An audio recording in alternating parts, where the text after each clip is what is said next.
네, 안녕하세요. 멘토리 전문가의 철영입니다. 네, 어느새 1월이 끝나고 2월이 시작되었습니다. FOMC 고용보고서, 빅테크의 실적 발표 등 초대형 이벤트가 질비했던 이번 주는 성공적으로 마무리되었습니다. 미국 증시는 나스닥이 이틀 연속 강하게 상승하며 3대 지수가 모두 올랐고, 암호화폐도 비트코인이 반등하며 강한 하방 경직성을 보여주고 있습니다. 우선 이번 주는 1월과 2월이 교차되는 한 주였는데요. 둘 다 결과가 좋았습니다. 1월은 미국 증시가 S&P는 1.6%, 나스닥은 1% 오르며 강세였고, 비트코인도 0.7% 오르며 무려 5달 연속 상승을 이어갔습니다. 반면 금과 채권은 마이너스를 기록하며 확연하게 위험자산 위주의 시장이 되었습니다. 그리고 곧바로 시작된 2월의 처음도 좋아서 결과적으로 이번 주는 S&P가 1.4% 올랐고, 나스닥은 1.1% 상승, 비트코인도 2.8%나 오른 한 주였습니다. 대형 이벤트들로 변동성이 클 것이라 생각했는데 준수한 결과를 거둔 것입니다. 현재 위험자산 시장의 흐름을 결정짓는 가장 중요한 요소 두 가지는 바로 경기 침체에 대한 우려, 그리고 또 하나가 금리에 대한 우려죠. 그리고 이번 주에 이 두 가지에 큰 영향을 미치는 경제 이벤트가 동시에 있었죠. 수요일 FOMC에서 연준이 매파적인 태도를 보이며 금리 전망치가 올랐었습니다. 그리고 금요일 나온 경기에 대한 미리 보기가 가능한 고용보고서가 발표되었는데 이게 완전히 예상 밖의 결과로 나왔습니다. 비농업 고용이 예상치보다 거의 2배 가까이 많았고, 실업률도 상승할 것이란 기대와 달리 오르지 않았습니다. 심지어 임금 상승률조차 기대보다 훨씬 높았습니다. 한마디로 정의해서 고용 초강세입니다. 고용이 이렇게 강하면 어떻게 되나요? 네, 경기가 무너지기 힘들어집니다. 경기 침체의 가능성은 내려가고 연착륙 가능성이 상승하는 것입니다. 다만 이렇게 되면 문제가 하나 있는데 바로 금리 전망치가 상승한다는 부분이죠. 일단 고용이 좋은 상황에서 연준이 금리를 빨리 내려야 할 이유 자체가 없고, 동시에 경기가 좋으니 물가가 잘 안 내려갈 가능성이 커집니다. 이러한 이유들로 금리 전망치가 상승하는 것이죠. 덕분에 채권 수익률도 큰 폭으로 상승했고요. 근데 시장의 반응은 여전히 미심쩍어하는 분위기입니다. 아직도 5월 금리 인하 가능성을 가장 높게 보고 있고, 연말까지 6차례 금리 인하 전망을 꺾고 있지 않습니다. 연준의 3차례 금리 인하 전망을 아직은 믿고 있지 않는 거죠. 조금 더 지켜볼 필요가 있다고 생각하고 있는 것입니다. 하지만 지금처럼 강한 경기 지표가 계속 발표된다면 결국 시장의 금리 전망치도 지속적으로 상승할 것입니다. 근데 이게 전혀 나쁜 게 아니라고 말씀드렸죠? 어차피 금리는 내려갑니다. 그렇다면 경기가 강한 상태에서 조금씩 내려가는 게 훨씬 좋은 것입니다. 그래야 더 길게, 더 오래 갈 수 있죠. 급격한 변화가 얼마나 안 좋은지는 우리가 이미 2022년에 그 누구보다 강하게 체감을 했습니다. 이런 참사가 반복되지 않으려면 지금처럼 경기가 강하면서 금리는 천천히 내려오는 상황이 훨씬 더 바람직하다고 말씀드릴 수 있겠습니다.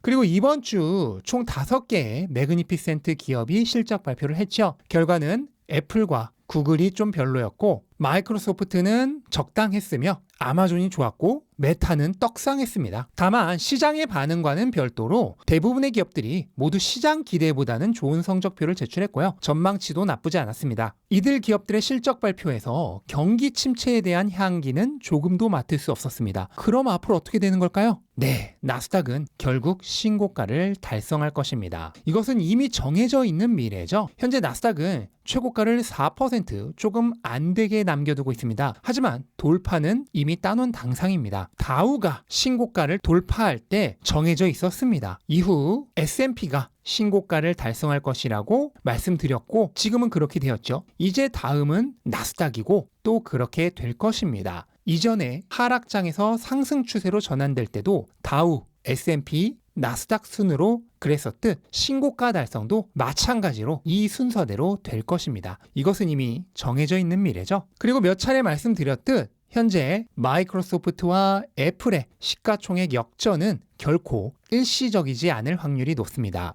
마이크로소프트는 과거에도 여러 차례 애플의 시총 1위를 탈환하기도 했었지만 모두 일시적 반란으로 끝이 나고 애플에게 밀려 영원히 2인자의 자리를 지키는가 했는데요. 이번에는 그렇지 않을 가능성이 큽니다. 마소가 애플을 제치고 시총 1위를 차지한 것은 마이크로소프트의 AI에 대한 역량 덕분이죠. 따라서 이번 시총 1위의 변화는 패러다임 시프트의 징조라고 보셔야 합니다. 각각의 1위 기업의 변화는 시대의 변화를 나타내주는 상징적인 존재입니다. 2010년대에 모바일 웨이브가 일어나면서 애플이 엑손모빌을 꺾고 시총 1위가 되었습니다. 그리고 이제 마이크로소프트가 애플을 꺾고 시총 1위의 자리를 굳히게 된다면 어떤 변화가 일어나는 걸까요? 모바일 웨이브에서 AI 웨이브로 패러다임 시프트가 일어나는 것입니다. 그리고 앞으로의 미국 주식의 10년은 이 AI 웨이브가 주도할 것입니다. 따라서 AI의 강점을 가진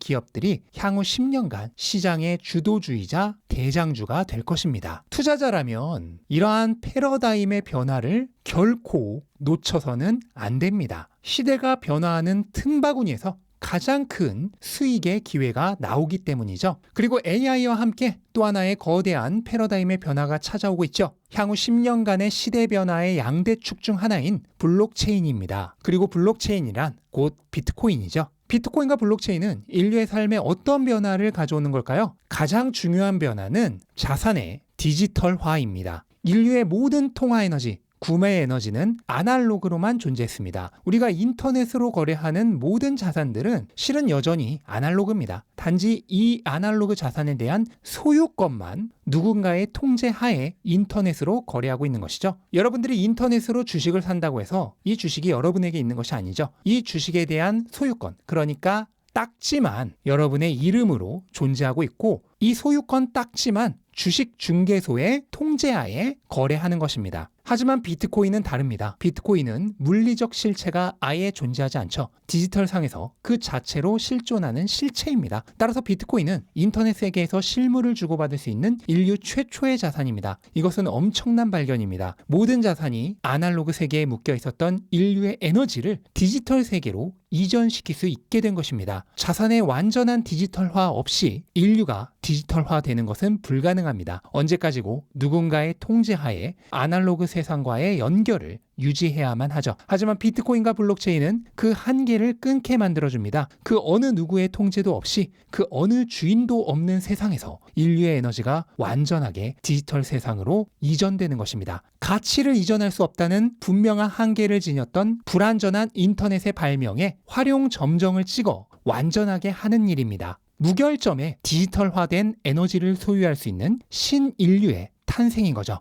아직은 사람들이 이게 얼마나 대단한 일인지를 모르고 있습니다. 전기가 처음 나왔을 때 극소수의 사람들만이 그 위력을 알았던 것과 마찬가지입니다. 하지만 점차 모두가 알게 될 것이고 그 과정에서 이러한 미래를 미리 봤던 사람들이 큰 이득을 얻을 것입니다. 그리고 그런 이득의 기회가 주어지는 시간이 이제 얼마 남지 않았습니다. 그래서 제가 지금 이렇게 열심히 이걸 알리기 위해 노력하고 있는 것입니다. 누군가는 한 귀로 듣고 한 귀로 흘려버리겠지만 알아들을 수 있는 또 다른 누군가의 인생은 분명 바뀔 것입니다. 저는 오직 그 소수의 사람들을 위해 오늘도 노력하고 있습니다. AI와 블록체인은 앞으로의 10년간 엄청난 발전과 함께 인류의 삶을 완전히 바꿔놓을 것입니다. 이걸 분명하게 아셔야 합니다. 그리고 중요한 것은 그러한 시대의 변화와 함께 반드시라고 해도 좋을 만큼 거대한 자금력이 흘러들어온다는 사실을 잊어선 안 되겠습니다. 그리고 그 흐름은 이미 시작되었죠. 작년에 매그니피센트 7 기업이 사실상 S&P 수익의 전부를 주도했습니다. 비트코인은 올해가 시작되자마자 현물 ETF가 승인되며 대형 자산들이 들어올 파이프라인이 연결되었죠. 블랙록과 피델리티는 겨우 2주 만에 50억 달러가 넘는 비트코인을 흡수했습니다. 현물 ETF들은 벌써 비트코인 전체 물량의 3.3%를 먹었습니다. 우리가 멍 때리고 있는 순간에도 이미 대형 자산들은 야금야금 패러다임 시프트의 중심에 있는 자산을 선취매하고 있는 것입니다. 사람들은 나중에 가격이 폭등하고 난 뒤에야 뒤늦게 소문을 듣고 달려올 테지만 그들이 얻어먹을 것은 아무것도 남아있지 않을 것입니다. 안타깝지만 이 슬픈 역사가 반드시 되풀이될 것입니다. 명심하시기 바랍니다. 그 변화는 이미 시작되었습니다. 그리고 우리에게 이 거대한 혁명적 기회에 올라탈 마지막 시간이 거의 다 사라져가고 있습니다. 완전히 끝나기 전에 깨달으셨으면 좋겠습니다. 아직은